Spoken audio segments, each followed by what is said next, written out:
Sir Ilaiyaraaja பிரமாதமாக பண்ணியிருக்காரு. அவர் தான் இந்த படத்தை தூக்கி நிறுத்தியிருக்கார். இந்த படத்தை பார்த்துட்டு அவர் என்ன சொன்னார்?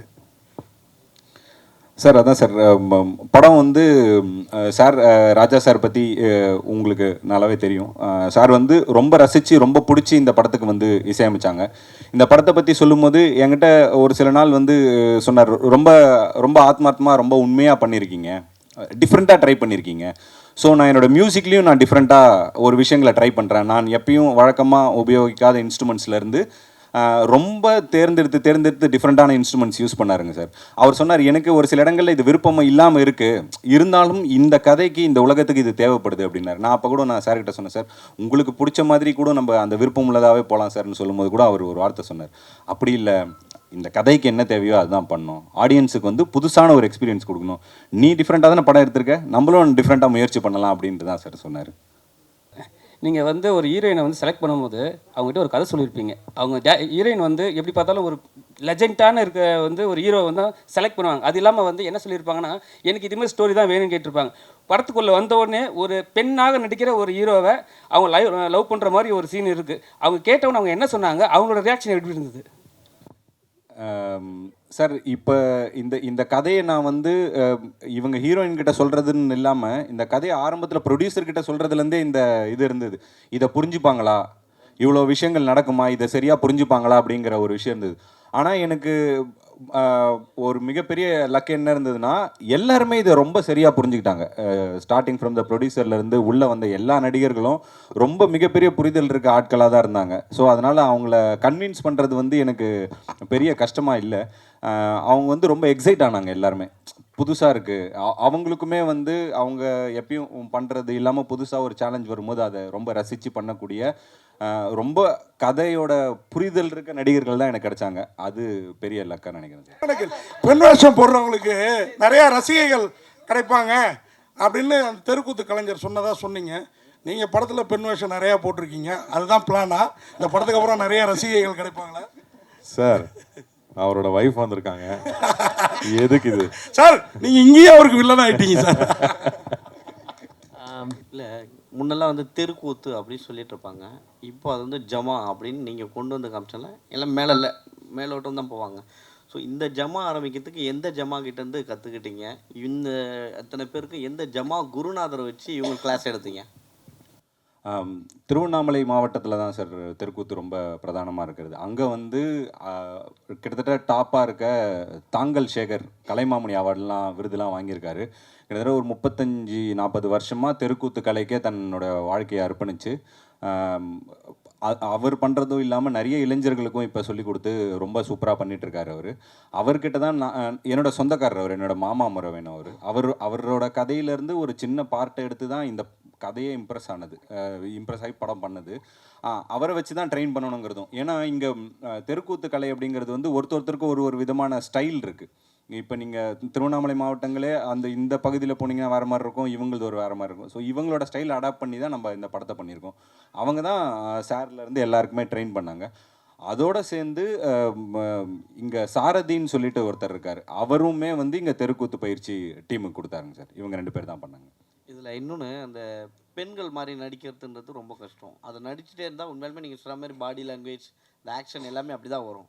ஆனால் திடீர்னு நீங்கள் அர்ஜுனராக மாறும் பொழுது அந்த லாஸ்ட் எமோஷனல்ஸை எப்படி மாற்றுனீங்க, எப்படி அது உண்மையிலுமே அந்த எமோஷன் வந்து அப்பா வந்து திடீர்னு தெரிகிற மாதிரி இருந்ததில்ல, அந்த இது வந்து நல்லா இருந்தது, வேறு மாதிரி இருந்தது சார். நான் அங்கே தெருக்கூத்து கலைஞர்கள்கிட்ட பார்த்த ஒரு விஷயம் தான் சார். அங்கே வந்து பெண் வேஷம் போடுறவங்க இருக்காங்க, ஆண் வேஷம் போடுறவங்க தனியாக இருக்காங்க, 2 வேஷமும் போடுறவங்க இருக்காங்க சார். அவங்க வந்து அந்த பெண் வேஷம் போடும்போது முழுக்க ஒரு பெண் மாதிரி நடந்துக்கிறாங்க, எல்லா விஷயங்களும் அப்படி இருந்தது. அவங்க திடீர்னு ஒரு அர்ஜுனனோ உள்ள சூர வேஷமோ போட்டு வரும்போது அவங்களோட பாடி லாங்குவேஜ் வந்து திடீர்னு வேற ஒரு ஆளாக ட்ரான்ஸ்ஃபார்ம் ஆகி நிற்கிறாங்க. அதே வந்து வேஷம் இல்லாத சமயத்தில் ரொம்ப சாந்தமான ஒரு ஆளாக இருக்காங்க. இந்த டிரான்ஸ்ஃபர்மேஷன்ஸை வந்து நம்ம அழகாக வந்து பிரதிபலிக்கணும்னு முயற்சி அவங்கக்கிட்டேருந்து இன்ஸ்பயர் பண்ணது தான் சார். சார் அது வெறும் இன்ஸ்பயர் சொன்னீங்க. ஆக்சுவலாக நீங்கள் அந்த வேஷம் போடுறதுக்கு முன்னாடி வெறும் அப்பாவுக்கு பையனாக இருக்கீங்களே இந்த கூத்து கற்றுக்கிறதுக்கு முன்னாடி, அப்போ கூட ஆனால் அழகாக நீங்கள், ஆனால் நீங்கள் அந்த லேடி கேட்ட போட்ட பிறகு உங்கள்கிட்ட அந்த நடை உடை பாவனை எல்லாமே எல்லோரும் கிண்டல் பண்ணுற அளவுக்கு கொண்டு வந்தீங்க. இது என்ன தான் நீங்கள் அவங்கள்ட்ட பார்த்து தெரிஞ்சுக்கிட்டீங்கன்னாலும் உள்ளுக்குள்ளே இருந்து நீங்கள் டிஃப்ரெண்ட் பர்ச்சேஸ் பண்ணது தான் உங்களுக்கு பல விருதுகள் கிடைக்கிற அளவுக்கு இருக்குது. அது எப்படி பண்ணீங்க? ஏன்னா எல்லாரோட சந்தேகமாகவும் அது இருந்தது. படம் பார்க்குறதுக்கு எங்களுக்குள்ளார பேசிக்கிட்டோம். ரொம்ப பிரமாதமாக பண்ணியிருந்தீங்க. அந்த முன்னாடியும் சரி, அது மாதிரி அர்ஜுனராக வரப்பையும் சரி. எப்படி என்ன உங்கள் பரம்பரையில் யாராவது அந்த கூத்து அதுக்குள்ளார இருந்தாங்களா? ஆமாம் சார். நம்ம இப்போ எங்கள் ஊர் பொறுத்த வரைக்கும் எப்படின்னா, தெருக்கூத்து கலைஞர்கள் இப்போ நீங்கள் எல்லாரும் சொல்கிற மாதிரி வருஷம் கூழ் ஊத்துற ஃபங்க்ஷனுக்கு வந்து தெருக்கூத்து வைப்பாங்க. அந்த மாதிரி எப்பயுமே தெருக்கூத்து வைக்கிற ஊர் தான். ஆனால் நாங்கள் என்ன பண்ணுவோம்னா, தெருக்கூத்து ஆட்களை கூப்பிட்டு கூத்து போடாமல் எங்கூர் ஆட்களே வந்து கூத்து பழகி ஒரு குடும்பத்துக்கு, இந்த படத்தில் வந்த கதை தான் சார், ஒரு குடும்பத்துக்கு ஒரு வேஷம் கொடுத்து அந்த மாதிரி பண்ணுவோம். ஸோ என்னோட குடும்பத்தில் என்னோட தாத்தாக்கு தாத்தா எல்லாமே வந்து தெருக்கூத்து போட்டவங்க தான் இப்போ வரைக்கும் பண்ணுறாங்க. பட் இப்போ கொஞ்சம் ஃபேமிலியில் தாத்தா வாத்தியார் ஆனதுக்கப்புறம் வந்து, அதாவது ஸ்கூல் டீச்சர் ஆகிட்டாங்க. அதுலேருந்து கொஞ்சம் அதோட தொடர்பு விட்டு இருந்ததே தவிர மேபி என்னோட டிஎன்ஏல அது இருக்குன்னு நினைக்கிறேன் சார். மேபி அது இருக்கு. தெருக்கூத்தில் இன்னொன்று இருக்குது. அது வந்து கொஞ்சம் பேட் வேர்ட்ஸ் கலந்து அவங்க ஜாலிக்காக மக்களுக்காக பேசுவாங்க. ஆனால் இதில் பார்த்ததில் எந்த இடத்துலையுமே வந்து நீங்கள் நீட்டாக ஒரு பேட் வேர்ட்ஸும் வரல. ஆனால் எமோஷன்ஸ் எவ்வளோ வரணுமோ அதை கொண்டு வந்திருக்கீங்க. அந்த கண்ட்ரோல் எப்படி இருந்தது? ஏன்னா ஒரு தெருக்கூத்தில் பஃபூன் இல்லாமல் கொண்டு போக முடியாது. பஃபூன் கண்டிப்பாக வச்சுருப்பாங்க. ஆனால் நீங்கள் பஃபூனே காட்டலை. நீங்கள் சொன்னது தான் சார். நீங்கள் சொன்னது வந்து 100% உண்மை. இதுக்கு முன்னாடி நடந்த ப்ரெஸ் மீட்டில் கூட அதை பற்றி கேட்டிருந்தாங்க. ஏன்னா தெருக்கூத்து அப்படின்னாலே வந்து அதில் ஏன் கெட்ட வார்த்தை இருக்குதுங்கிறதுக்கு ஒரு பெரிய பாலிடிக்ஸ் ஒன்று இருக்குது சார். அப்போ பாலிடிக்ஸ்ன்னு சொல்கிறத விட அது ஜனரஞ்சகமாக மக்கள்கிட்ட கனெக்ட் பண்ணுறதுக்கு, அவங்க தன்னோட மொழி பேசுகிறவன் வந்து அங்கேயுமே இருந்தானா அவனோட ஈஸியாக கனெக்ட் பண்ணிக்கிறாங்க. ஒரு ராத்திரியில் சார், ஒரு சில கிராமங்களில் வந்து 10 ராத்திரிலாம் வந்து தெருக்கூத்து நடக்கும். ஸோ அவனை எப்படி எங்கேஜாக வச்சுக்கணும் போது அவன் மொழியை பேசுவோம், அவன் பேசுகிற வார்த்தைகளை பேசுவோம் அப்படின்னு ஆரம்பித்தது தான் இது. நான் முன்னாடியே சொன்ன மாதிரி ஒரு வேளை அதை அப்படியே அவங்க பேசுகிறத அப்படியே வச்சுருந்தேன்னா சென்சாரில் எப்படி இருந்திருக்குன்றது எனக்கு தெரியல சார். அந்த ஒரு பயம் தான் நான் பஃபூனை காட்டாது சார். ஏன்னா நீங்கள் சொல்கிற மாதிரி பஃபூன் தான் அதை ஆரம்பித்து வைப்பாங்க. அவங்க எந்த அளவுக்குன்னா அது ரொம்ப பீக் சார். அது நம்ம தொடவே முடியாது சார். ஏன்னா சின்ன வார்த்தைகள் கூட சென்சார் ரொம்ப கவனமாக இருக்காங்க. இதிலவே நீங்கள் பார்த்துருவீங்க, ஒரு நெடுக மியூட் அங்கங்கே இருந்திருக்கும். அது ரொம்ப ரொம்ப நீங்கள் சொன்னா இது ஒரு பெரிய கெட்ட வார்த்தை கிடையாது. பட் ஸ்டில் அதை கூட கான்ஷியஸாக பார்க்குறாங்க சார். ஸோ அந்த முடிவு தான் சார் அது சார். ஆனால் அதெல்லாம் எல்லாமே ஜனரஞ்சகமாக இருந்தது. படம் எக்ஸ்ட்ரானரியாக இருக்குது. தேங்க்யூ. அது என்ன மாதிரி நிறைய பேர் கேள்வி கேட்க இந்த படத்துக்கு வெயிட்டிங்கு. ஆனால் நான் ஒரே கேள்வியில் ஒரு 2-3 கேள்வியை கேட்டுடுறேன். ஒன்று வந்து நீங்கள் வந்து அந்த அப்பா கேரக்டர் பிரமாதமாக பண்ணியிருக்கிறாரு. எல்லாருமே பண்ணியிருக்காங்க. சேத்தன் சார்லாம் எக்ஸ்ட்ரானரி.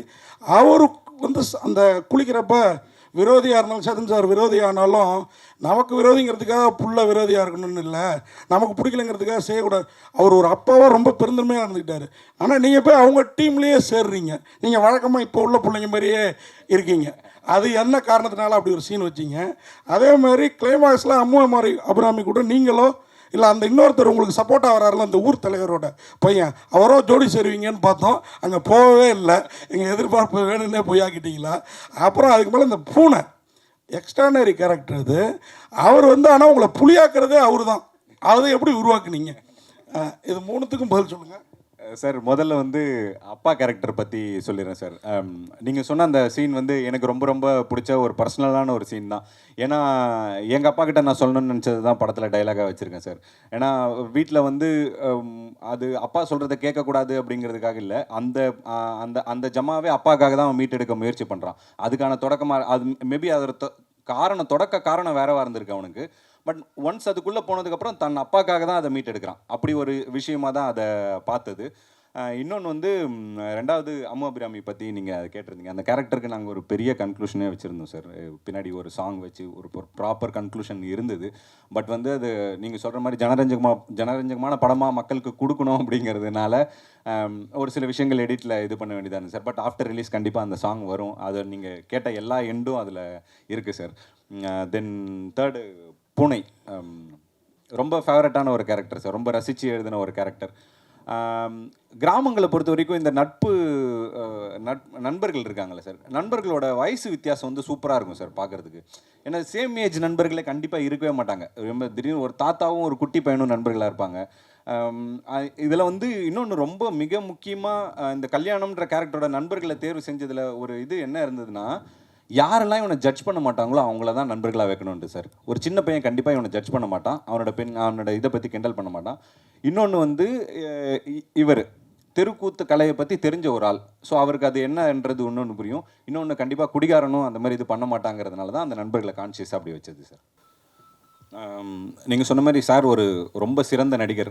அவரை வந்து நம்ம ட்ரெயின் பண்ணணுன்ற அந்த அவசியமே இல்லாத அளவுக்கு அதான் அவர் வந்து விடாது கருப்புலேயே வந்து அந்த சாமி அந்த இதெல்லாம் போட்டதுனால அவருக்கு அந்த உடல் மொழி வந்து ரொம்ப ஈஸியாக வந்தது. நீங்கள் சொன்ன இந்த இது வந்து எங்களுக்குமே இருந்தது.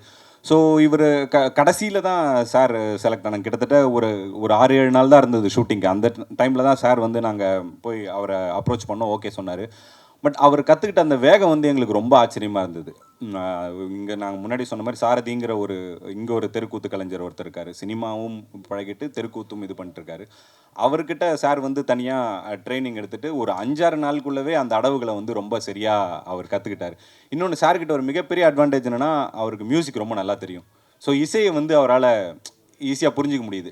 நாங்களாம் தான் ரொம்ப கஷ்டப்பட்டோம். எனக்கு இசை பற்றி சாருக்கு இருக்க அளவுக்கு புரிதல் கிடையாது.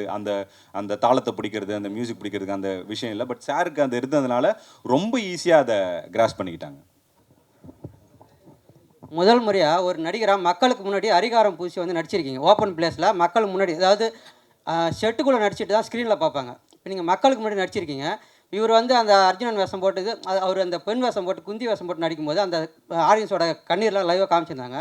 அதை நீங்களும் பார்த்தீங்க. கண்ணு திறந்து பார்த்துட்டு க்ளோஸ் பண்ணும்போது நீங்கள் எப்படி ஃபீல் பண்ணீங்க அந்த நடிகர்? இப்போ மக்களுக்கு முன்னாடி நடித்தது எப்படி இருந்தது உங்களுக்கு? அரிகாரம் பூசி நடிச்சது, ஒரு நடிகராக நடிக்காமல் ஒரு தெருக்கூத்து கலைஞராக ஒரு கிராமத்தில் மக்களுக்கு முன்னாடி நடிச்சது நீங்கள் எப்படி ஃபீல் பண்ணீங்க? இல்லை, எனக்கு மக்கள் முன்னாடி இந்த அரிதாரம் பூசிட்டு நடிக்கிறது அது பெரிய கஷ்டமாக கிடையாது. ஆனால் அந்த அரிதாரம் பூசிட்டு அந்த வேஷம் போட்டு அந்த கிரீடெல்லாம் வச்சுக்கிட்டு நடிக்கிறது தான் ரொம்ப சிரமமாக இருந்தது. அப்புறம் அது ஒரு, நீங்கள் சொன்ன மாதிரி அது வேற ஒரு கலை.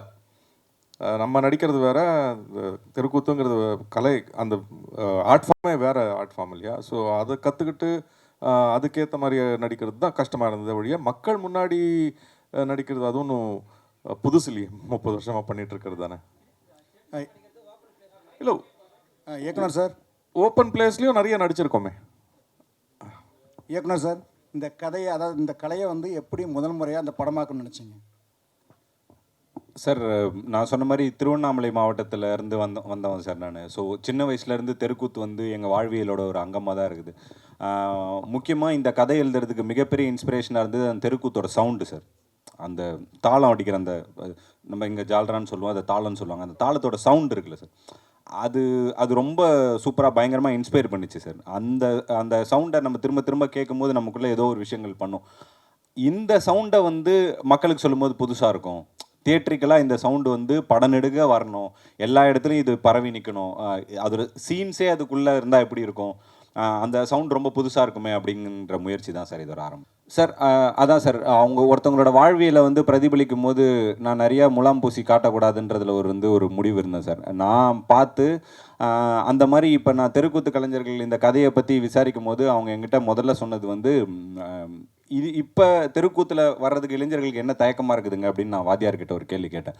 அப்போ என்கிட்ட சொன்னார், இல்லை அது எல்லாருக்கும் ஒரு பயம் இருக்குது, ஏன்னா தெருக்கூத்து கலைக்குள்ளே வரும்போதே வந்து குடிப்பழக்கத்துக்கு வந்து ரொம்ப ஈஸியாக அடிமையாயிடுறாங்க.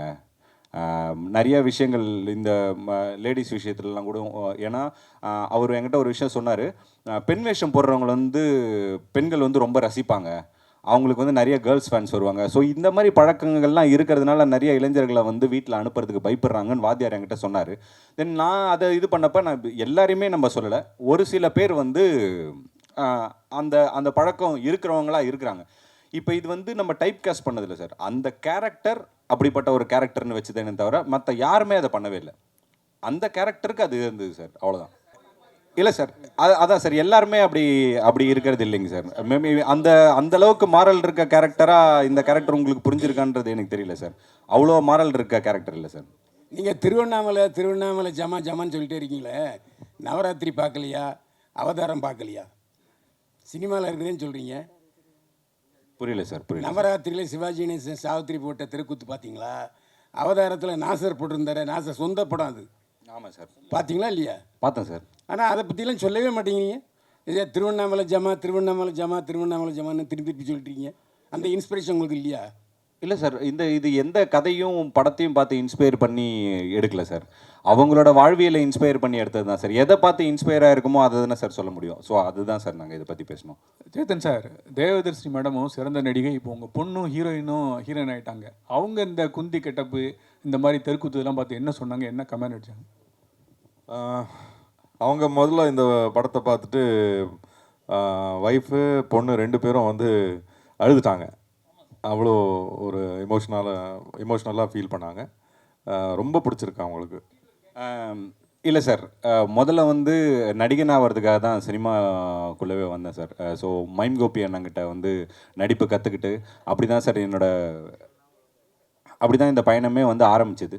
ஸோ ஒரு 10 வருஷமாக சின்ன சின்ன வேஷங்கள் நிறையா நடிச்சிருக்கேன் சார். ஸோ முதல்ல வந்து அப்படி பெரிய ரோல் எதுவும் பிரேக் த்ரூ ரோல் நமக்கு கிடைக்கலன்னும் போது நமக்காக நம்ம ஒன்று எழுதணும் அப்படின்னு ஆசைப்பட்டு எழுதுனது தான் சார் இது. அப்படி எழுதும் போது இன்னும் நம்மளோட ஸ்ட்ராங்கஸ்டான ஒரு இதிலேருந்து எழுதுவோன்ட்டு தான் தெருக்கூத்து பற்றி பண்ணது சார். அதுதான் சார், வேறு யாருமே அப்ரோச் பண்ணல சார். தேங்க்யூ. ரொம்ப ரொம்ப ஹாப்பியாக இருக்குது ஜமாலை வந்துட்டு ஃபீமேல் லீடாக பண்ணியிருக்கிறது நினச்சி. Thank you so much producer sir for producing such a lovely film. And படத்தை வந்து இவ்வளோ சூப்பராக ப்ரொமோட் பண்ணுற நம்ம சுரேஷ் சந்திரா சாருக்கு ஒரு ஸ்பெஷல் தேங்க்ஸ்.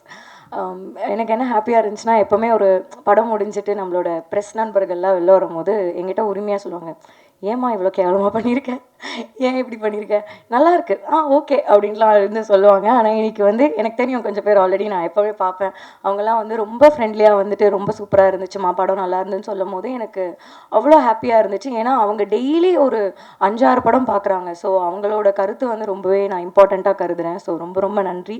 எங்கள் படத்தை நல்லபடியாக கொண்டு போய் ஆடியன்ஸ்கிட்ட ரீச் பண்ணி வைங்க. அண்ட் நான் நிறைய பேருக்கு தேங்க்ஸ் பண்ணுவேன் இந்த படத்தில். மெயினாக வந்துட்டு director sir Pari, such a good friend of mine. இப்போ ஆகிட்டார் அவர். அமேசிங்கான ஆக்டர். நான் வந்து ரொம்ப ரொம்ப ஹம்பிளாக ஃபீல் பண்ணுறேன் உங்கள் முன்னாடி நடித்ததுக்கு. ஏன்னா அவ்வளோ கஷ்டமாக இருந்தது அவரோட ஆக்ட் பண்ணுறதுக்கு. ஏன்னா he knows what he wants. அவர் ஒரு ஆக்டராக இருக்கனால அவரை ஏமாற்ற முடியல. கண்ணு முன்னாடியே பார்த்துட்டு இருப்பாரா, உனக்கு எமோஷன் வரல மறுபடியும் டேக் போ அப்படின்னுவார். ஸோ அந்த ஒரு விஷயம் ரொம்ப ஹாப்பியாக இருந்துச்சு. And Chetan sir and all my lovely co artist, அவங்க கொடுத்த அந்த ஒரு சப்போர்ட் அண்ட் அவங்களோட அந்த ஒரு கொலாபரேட்டிவான ஒர்க் வந்து ரொம்பவே ஹெல்ப்ஃபுல்லாக இருந்துச்சு. அண்ட் ராஜா சார், அஃப்கோர்ஸ் இந்த படம் ஜமா ராஜா சார் மியூசிக் அப்படின்னா சொல்லி நாங்களே வந்து வெளியில் சொல்லுவோம், ஓ அப்படியா அப்படின்ட்டு எல்லாருமே வந்து கேட்பாங்க. ஸோ ராஜா சாருக்கு மிக மிக பெரிய நன்றி. அண்ட் நான் செம்ம கோவமாக இருக்கேன் பாரு, என்னை நீங்கள் ராஜா சாரை பார்க்க கூப்பிட்டு போகல. இப்போ நான் ஸ்டேஜில் சொல்கிறேன், என்னை கூட்டிகிட்டு போய் ஃபோட்டோ எடுக்க வைக்கணும் நீங்கள் பிஃபோர் ரிலீஸ், என்னையும் எங்கள் அப்பாவையும். மெயினாக ராஜா சார் சொல்லும் போது ஏன் ஹாப்பியாக இருந்துச்சுன்னா, அப்பா வந்து ரொம்ப பெரிய ராஜா சார் ஃபேன். ஸோ அவர் வந்து அன்றைக்கி சொல்லிட்டு இருந்தார், ஏன் நீ இருக்கும் மொசரத்துக்கு சாங் ரிலீஸ் ஆகும்போது நான் அந்த டைமில் இருக்கும்போது வந்துட்டு ரேவதி மேம் அமலா மேம்லாம் பார்க்கும்போது ஆஹா அப்படின்னு தோணும். இப்போ என் பொண்ணு வந்து ராஜா சார் மியூசிக்கில் வரானோடனே ரொம்ப சந்தோஷமாக இருக்குன்னு சொன்னார். எனக்கு அது ரொம்ப ஹாப்பியாக இருந்துச்சு. அண்ட் மெயினாக வந்துட்டு கூத்து கலைஞர்கள், அவங்களுக்கு நன்றி சொல்லியே ஆகணும். அவங்க போட்ட எஃபர்ட் இந்த படத்துக்கு வந்துட்டு ரொம்பவே பெருசு. அவங்களோட ஆக்டிங்லாம் நான் பார்க்கும்போது நம்மளாம் ஒன்றுமே பண்ணல அப்படின்னு மட்டும் எனக்கு நல்லா ரியலைஸ் ஆச்சு. ஏன்னா கேமரா முன்னாடி ஓகே கட் இன்னொரு வாட்டி போய்க்கலாம் அப்படின்னு சொல்கிறது ஈஸி. அவங்க அவ்வளோ லைவ் ஆக்டர்ஸ் முன்னாடி அவ்வளோ மேக்கப் போட்டு அவ்வளோ ஹெவி, அவரோட கிரீடம் தூக்கி பார்த்தேன் நான், அந்த அர்ஜுனன் கிரீடம் அவ்வளோ வெயிட்டாக இருந்துச்சு. இதில் காஸ்டியூம்ஸு மேக்கப் ப்ளஸ் அந்த டான்ஸ் இதெல்லாம் சீரியஸ்லி எனக்கு கூஸ்பம்ஸ் வருது. ஸோ அவங்களோட பெர்ஃபார்மன்ஸ் அவங்களோட சப்போர்ட்டுக்கு நான் ரொம்ப ரொம்ப வந்து நன்றி சொல்லிக்கிறேன். ப்ளீஸ் எங்கள் படத்தை தேட்டரில் போய் பாருங்கள், ரொம்பவே நல்ல படம், சப்போர்ட் பண்ணுங்கள். Thank you so much. தேங்க்யூ. தேங்க்யூம்மா. இது ஒரு பெரிய ஜேர்னின்னே சொல்லணும். ஏன்னா நான் நடிக்க ஆரம்பித்து ஒரு 30 வருஷம் இருக்கும், 26 வருஷத்துக்கு மேலே ஆயிடுச்சு. டிவிலலாம் பண்ணிகிட்டு இருந்தேன். டிவியில் பண்ணாலுமே சினிமாவில் வரணும், சினிமாவில் பண்ணணுன்றது ஒரு பெரிய கனவாக இருந்தது. ஆனால் அது என்னன்னு தெரியல, டிவியில் வந்து ரொம்ப நாள் ட்ராவல் பண்ணிட்டோம்னா சினிமாவில் வந்து அவ்வளோ சீக்கிரத்தில் கூப்பிட மாட்டாங்க. பட் அது அந்த கனவோடு அப்படியே வந்து ஒரு ட்ராவல் பண்ணிகிட்டு இருந்தேன். சினிமாவில் கிடைக்கலையே அப்படிங்கிற ஒரு ஏக்கம் ரொம்ப நாள் வந்து அப்படி அந்த ஏக்கத்தோடையே வந்து டிவியில் ட்ராவல் பண்ணிகிட்டு இருந்தேன். நான் ஐ வாஸ் ஜஸ்ட் எக்ஸிஸ்டிங் இருந்தேன். இண்டஸ்ட்ரியில் நானும் ஒரு நடிகனாக இருந்தேன். பட் என்னோடய கனவுகள் வந்து எதுவுமே நான் நினச்ச மாதிரி நடக்கலை. ரொம்ப வருஷம் கழித்து கோவிட் ஆரம்பித்து ஃபஸ்ட் லாக்டவுன் எல்லாம் முடிஞ்சு ஃபஸ்ட் லாக்டவுன் முடிஞ்சதுக்கப்புறம் பார்த்தா திடீர்னு வந்து வெற்றி மாறன் கிட்டேருந்து ஒரு கால் வந்தது. விடுதலையில் ஒரு ரோல் அப்படின்னு கூப்பிட்டாரு. போய் மீட் பண்ணதில் இவ்வளோ நல்ல ஒரு ரோலுங்கிறது அப்படி வரோன்றது எனக்கு உண்மையாகவே எனக்கு தெரியல. ஏன்னா சினிமாவில் அதுக்கு முன்னாடி வந்து பண்ணிக்கிட்டு இருந்தேன், ஒரு நாள் 2 நாள் 3 நாள் சின்ன சின்ன ரோலாக கிடைக்கும், அப்படியே பண்ணிகிட்டு இருந்தேன். பட் வெற்றிமாறன் வந்து அவ்வளோ பெரிய ஒரு ரோல் கொடுத்து உண்மையாகவே அது வரும்போது நீங்கள் பார்த்துருப்பீங்க. ஸோ அதை தொடர்ந்து அடுத்த மிகப்பெரிய ரோல்னால் பாரிக்கு தான் நான் தேங்க்ஸ் சொல்லணும். ஜமாலை நீங்கள் இப்போ தான் பார்த்தீங்க. இந்த மாதிரி ஒரு ரோல், அதாவது கிட்டத்தட்ட I mean it is author back ரோல்னே சொல்லலாம். எனக்காகவே எழுதின மாதிரி எனக்கு ஃபீல் ஆகுது. But thank you Pari. இத்தனை வருஷமாக எல்லா புது டைரக்டர்ஸையும் புது கலைஞர்களை நீங்கள் சப்போர்ட் பண்ணியிருக்கீங்க, வளர்த்து விட்ருக்கீங்க. அதே மாதிரி கிட்டத்தட்ட நானும் புதுசு தான், 30 வருஷமாக இருந்தாலுமே புதுசு மாதிரி தான். அதனால் எல்லாரையும், இங்கே இருக்கிற எல்லாரையும் வந்து சப்போர்ட் பண்ணோம் இதில். ஏன்னா டெக்னீஷியன்ஸ் அத்தனை பேரும் எல்லாமே புதுசு. First time director, first time cameraman, first time editor, அந்த மாதிரி எல்லாருமே புதுசு. ராஜா சார் மட்டும்தான் அவ்வளோ ஃப்ரெஷ், பழசு பட் அவ்வளோ ஃப்ரெஷ்ஷாக போட்டிருக்காரு. ஸோ இந்த படத்துக்கும் சப்போர்ட் பண்ணுங்கள். நன்றி, வணக்கம். அடுத்ததாக வசந்த் அவர்களை பேச அழைக்கிறோம். இந்த படத்துக்கு அப்புறம் அவர் இனிமேல் எல்லோரும் வந்து பூனை வசந்த் தான் கூப்பிடுவாங்க. எல்லாருக்கும் வணக்கம். ரொம்ப சந்தோஷமாக இருக்குது. இன்னொரு பேர் கிடைச்சதில்லை இங்கே, இப்போதைக்கு பூனைன்னு சொல்கிறாங்க. So I'm very happy. First of all thank பண்ணணுன்னா நம்ம ப்ரொடியூசருக்கு first thanks. Learn and teach ப்ரொடக்ஷன்ஸ்க்கு இந்த மாதிரியான ஒரு சப்ஜெக்டில் படம் பண்ண வந்து அது கான்ஃபிடெண்ட்டாக நம்ம மேலே இருக்கிற artist, lot of unknown faces. Of course Chetan sir இருக்காங்க, ஆமாம் விராமி, இவங்கெல்லாம் வந்து relatively known faces. But fresh ஃபேஸஸ்க்கு, ரிலேட்டிவ்லி லெசர் நோன் ஃபேஸஸ்க்கு வந்து ஒரு ஆப்பர்ச்சுனிட்டி கொடுத்து இவங்கெல்லாம் பெர்ஃபார்ம் பண்ணுவாங்களா மாட்டாங்களா எதுவுமே தெரியாமல் வந்து ஒரு பாரி மேலே இருக்கிற அந்த ஒரு ட்ரஸ்ட்டு, அந்த ஒரு blind faith. And also thanks Pari for trusting me with this role. ஏன்னா அவ்வளோ ஈஸி கிடையாது. ஷூட் பண்ணும்போதும் நிறைய இடத்துல வந்து தெரியும். ஒரு தடவையும் வந்து ஒரு சின்ன ஒன்லைன் டைலாக் சொல்லும்போது கூட சார் பூனை மாதிரி பேசுங்க சார் அப்படிம்பாரு. ஸோ அது அப்பப்போ வந்து ஃபைன் டியூன் பண்ணி he got the best out of us. And of course Chetan sir, அவர் கூட ஒர்க் பண்ணது வந்து ஒரு இட்ஸ் அ பிக் லேர்னிங். அவர் இஸ் அன் என்சைக்ளோபீடியா. நிறைய விஷயங்கள் சீரியஸாக பண்ணி இதில் பண்ணாலும், எந்த அளவுக்கு அது வில்லனிசம் இருந்தாலும், is a very very humorous person, very good fun to be with. So he made things lot more easier. அப்புறம் தயாள் சார், அவரோட தியேட்ரிக்கல் எக்ஸ்பீரியன்ஸ் வச்சு we share lot of things, நிறைய விஷயங்கள் நல்லா பண்ணாங்க. So anyway it was a wonderful experience. உங்களுக்கெல்லாம் படம் ரொம்ப பிடிச்சிருக்குங்கிறது நினச்சி ரொம்ப சந்தோஷமாக இருக்குது. அதே மாதிரி ஆடியன்ஸுக்கும் இது கண்டிப்பாக பிடிக்கும். And one of my biggest life dreams come ட்ரூங்கிறது வந்து ராஜா சார் படத்தில் வந்து நம்ம பண்ணுறோம். அதுவும் அவர் நேரில் பார்க்குறதுக்கு ஒரு வாய்ப்பு கிடைச்சது வந்து I think it's a very very big blessing. Thank you so much. அடுத்ததாக Dayal sir, few words please. எல்லோருக்கும் வணக்கம். முதல்ல என்னுடைய நன்றியை பாரிக்கும் ப்ரொடியூசருக்கும் நான் தெரிவிச்சுக்கிறேன். ஏன்னா அவங்க இல்லைன்னா இந்த படம் கிடையாது, அந்த கண்டிப்பாக நான் கிடையாது இந்த படத்தில். So big thanks to you all. இந்த படம் வந்து ஒரு பெரிய அனுபவம். படம் பார்த்துட்டீங்க. ஸோ ரிசல்ட் என்ன ஆக போகுதுன்றது இன்னொரு 3 டேஸில் தெரிஞ்சிடும். ஸோ ரொம்ப எக்ஸைட்டடாக இருக்கும், பாசிட்டிவாக இருக்கும். பட் இதில் வந்து நாங்கள் அனுபவம் தான் மிகப்பெரிய ஒரு விஷயமா இருக்கும் எங்களுக்கு எல்லாருக்குமே. லாட் ஆஃப் ஃபஸ்ட் டைமர்ஸ் இருக்கும் இந்த படத்தில். அந்த 35-40 நாள் நாங்கள் ஷூட் பண்ணது, எப்படியெல்லாம் ஷூட் பண்ணோம், எந்த அளவுக்கு ஒன்றா இருந்தோம், எந்த அளவுக்கு வந்து வாழ்ந்தோம் அந்த இடத்துல அப்படின்றது தான் ஐ திங்க் அதுதான் ரிஃப்ளெக்ட் ஆகுதுன்னு நினைக்கிறேன் ஒவ்வொரு ஃப்ரேம்லேயும். பாரியோடைய இமேஜஸ் அவ்வளோ கிளியராக இருந்தது. அவருக்கு என்ன வேணும் அப்படின்றது அவ்வளவு கிளாரிட்டியோடு இருந்தார். ஸோ அதனால் எங்களால் வந்து அந்த அளவுக்கு I think we were able to also deliver. So இந்த படம் பெரிய வெற்றியாக மாறணும் அப்படின்றது எங்கள் எல்லாருடைய நம்பிக்கையும் இருக்குது. அதை ஆக்குவீங்க அப்படின்றது உங்கள் கையில் இருக்குது. Thank you very much.